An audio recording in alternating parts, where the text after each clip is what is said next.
Hello friends, आज income tax के matters की सीरीज में जो हम केस डिस्कस करेंगे वो सर्च केसेस में असेसमेंट को लेकर के है।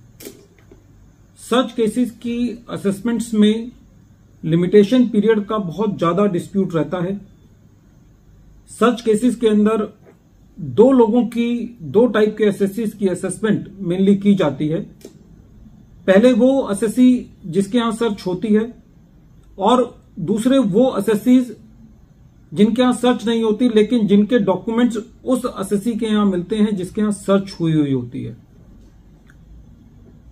1 अप्रैल 2021 से पहले का जो सीन था वो ये था कि जिस एसएससी के यहां सर्च हुई उसकी असेसमेंट सेक्शन 153A में है और जो नॉन सर्च एसएससी है उसकी असेसमेंट सेक्शन 153C में है। कई बार ये डिस्प्यूट रहता है कि असेसमेंट सेक्शन 153A में होनी है या 153C में होनी है। इसके ऊपर भी काफी सारे डिस्प्यूट्स हैं और एसएससी को कई बार इस चीज का भी बेनिफिट मिल जाता है। दूसरा, जो एसएससी के यहां सर्च होती है उसके जो 6 साल कैलकुलेट किए जाते हैं वो उस एसएससी के यहां जो सर्च होती है उस डेट से वो 6 साल कैलकुलेट किए जाते हैं। लेकिन प्रश्न ये उठता है कि जो नॉन सर्च्ड एसएससी है उसकी असेसमेंट के लिए जो 6 साल हैं वो किस डेट से कैलकुलेट किए जाएं।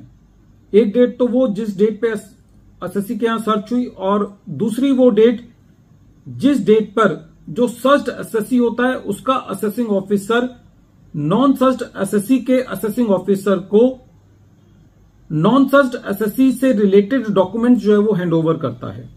दोनों अलग अलग डेट होती हैं। सर्च पहले होती है और कई बार काफी टाइम रेवेन्यू को लग जाता है दूसरे एसएससी के डॉक्यूमेंट्स उसके असेसिंग ऑफिसर को हैंडओवर करने में। तो सेक्शन 153C की मर्यादा यह है कि जो नॉन सर्च्ड एसएससी का जो पीरियड कैलकुलेट करना है वो पीरियड उस डेट से कैलकुलेट करना है जिस डेट पर सर्च्ड एसएससी के असेसिंग ऑफिसर ने नॉन सर्च्ड एसएससी के असेसिंग ऑफिसर को डॉक्यूमेंट्स हैंडओवर किए। यही इशू दिल्ली आईटीएटी की ई बेंच के सामने Isha securities private limited versus deputy commissioner of income tax के केस में सामने आया और ये case 114 ITR tribunal short notes 24 पर रिपोर्ट हुआ और इस केस का जजमेंट 30 मई 2024 को आया। प्रेजेंट केस में जो असेसमेंट ईयर इन डिस्प्यूट था वो असेसमेंट ईयर 2004-2005 था। एसएससी की असेसमेंट सेक्शन 153C में की गई थी और जो डेट थी जिस डेट पर असेसिंग ऑफिसर ने नॉन सर्च्ड एसएससी के असेसिंग ऑफिसर को डॉक्यूमेंट्स हैंडओवर किए थे वो 23 नवंबर 2010 थी। तो यदि हम इस डेट को देखें तो ये डेट प्रीवियस ईयर 10/11 में फॉल करती है। इसका मतलब ये हुआ कि नॉन सर्च्ड एसएससी की असेसमेंट करने का जो पीरियड है वो 31 मार्च 2010 के पीछे 6 साल जाएंगे और फिर असेसमेंट ईयर कैलकुलेट किया जाएगा।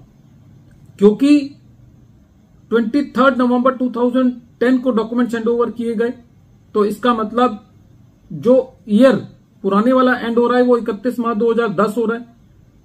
31 मार्च 2010 वाले का असेसमेंट ईयर बना 10/11 और अब असेसमेंट ईयर 10/11 से यदि हम पीछे 6 साल जाते हैं तो असेसमेंट ईयर 2004-05 जो कि प्रेजेंट केस में डिस्प्यूट का ईयर है वो 6 साल के बियॉन्ड चला जाता है।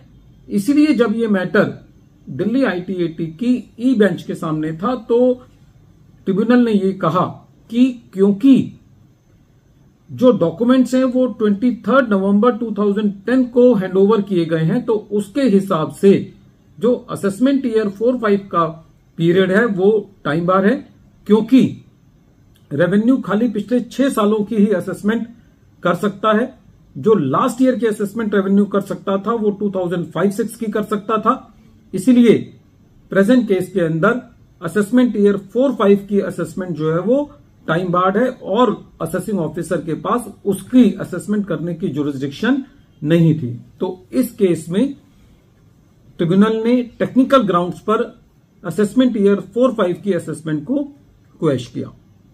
वीडियो के अंत में एक बार फिर मैं केस का नाम रिपीट कर रहा हूं। केस का नाम है Isha securities private limited versus deputy commissioner of income tax, और ये case 114 ITR tribunal short notes 24 पर रिपोर्ट हुआ और मैटर दिल्ली ITAT की ई बेंच ने 30 मई 2024 को डिसाइड किया। Thank you friends.